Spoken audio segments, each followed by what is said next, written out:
Hello student, welcome to my channel. तो हम कर रहे हैं आज कक्षा 10वीं का अर्धवार्षिक परीक्षा 2024-25 का गणित का पेपर हल। हमारा पहला प्रश्न है, सही विकल्प चुनकर लिखिए, जिसमें है समीकरण युग्म a1x plus b1y plus c1 equal to 0 तथा a2x plus b2y plus c2 equal to 0 का कोई हल नहीं होगा। कोई हल नहीं होगा, इसकी कंडीशन लगाइएगा। a1/a2 is equal to b1/b2 is not equal to c1/c2। हमारा सेकंड क्वेश्चन आ रहा है, द्विघात बहुपद ax² plus bx plus c के शून्यांकों का योगफल निकालिए, यानी अल्फा प्लस बीटा का मान आपको बताना है। तो ये आपको पता है -b/a होता है। संख्या 4 व 10 का HCF बताना, यानी हाईएस्ट कॉमन फैक्टर बताना, यानी ऐसा नंबर, ऐसा पहाड़ा जिसका भाग इन दोनों में चला जाए, तो वो होता है 2। उसके बाद हमारा नेक्स्ट क्वेश्चन, द्विघात समीकरण का मानक रूप बताइए। तो ये होता है ax² plus bx plus c मानक रूप इक्वल टू 0। उसके बाद एपी, आपका एपी अब दे रखा है 3 1 -1 -3 का सारवांत है बराबर अंत, यानी 1 - 3 आप करेंगे, यानी दूसरे पद में से पहला पद अगर आप घटाएंगे तो आएगा -2, ऑप्शन नंबर बी। उसके बाद हमारा नेक्स्ट है लास्ट क्वेश्चन, बिंदु P25 की x अक्ष से दूरी, x अक्ष यानी कि जो x अक्ष पे बना हुआ बिंदु है उससे आप दूरी बता रहे हैं।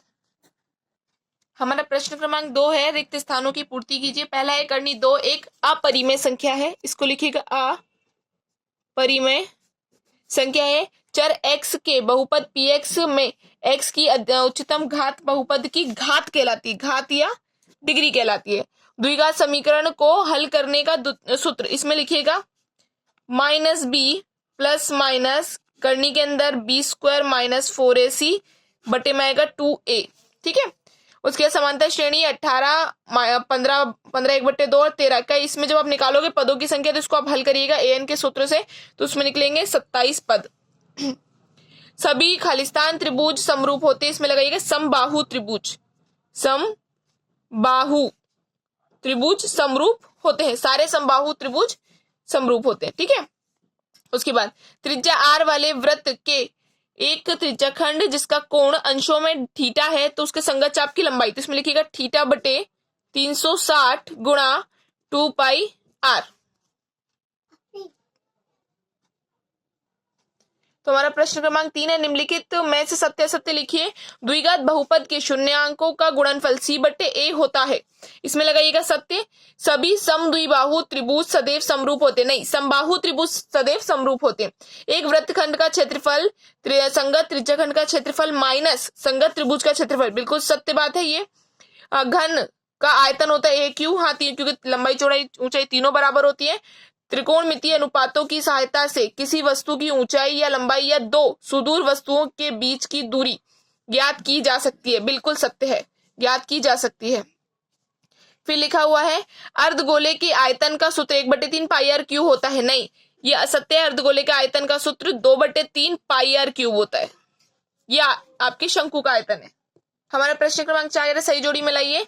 sin² plus cos² equal to, ये एक सर्वसमी का, इसका आंसर आएगा 1।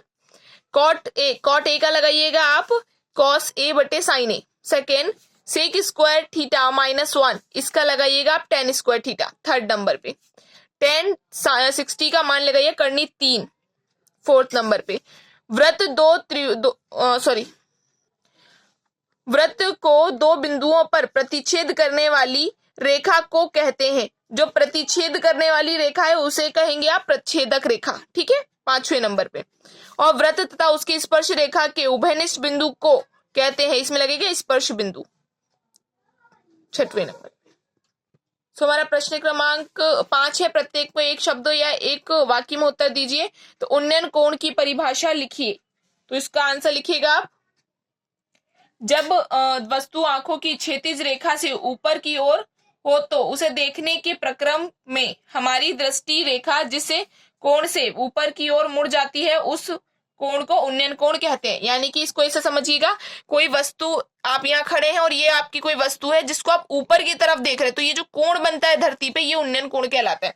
आधारभूत समानुपातिकता प्रमेय का कथन लिखिए। तो आधारभूत समानुपातिकता प्रमेय का कथन आप देख लीजिए। यदि किसी त्रिभुज की एक भुजा के समानांतर अन्य दो भुजाओं को भिन्न बिंदुओं पर प्रतिच्छेदित करते हुए कोई रेखा खींचे तो वह त्रिभुज की अन्य दो भुजाओं के समान अनुपात में विभाजित करती है।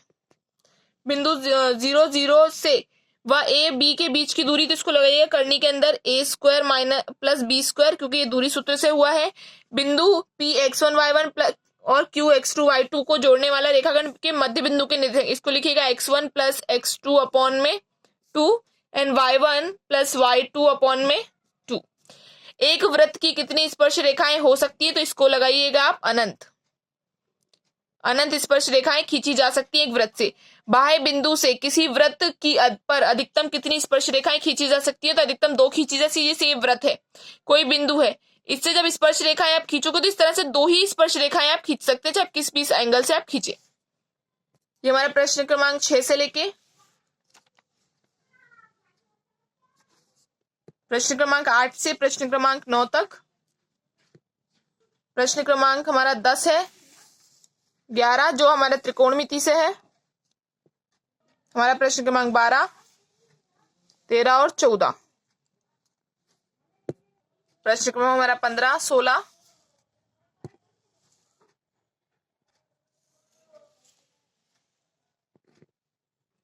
ये प्रश्न क्रमांक हमारा 18 है, 19 है, प्रश्न क्रमांक 20, 21, प्रश्न क्रमांक हमारा 22, 23। तो आपको इसमें ये याद रखना है कि आपको इसकी जो पीडीएफ्स हैं वो आपको अलग से टेलीग्राम पे मिल जाएंगे। और thank you for watching, like share and subscribe.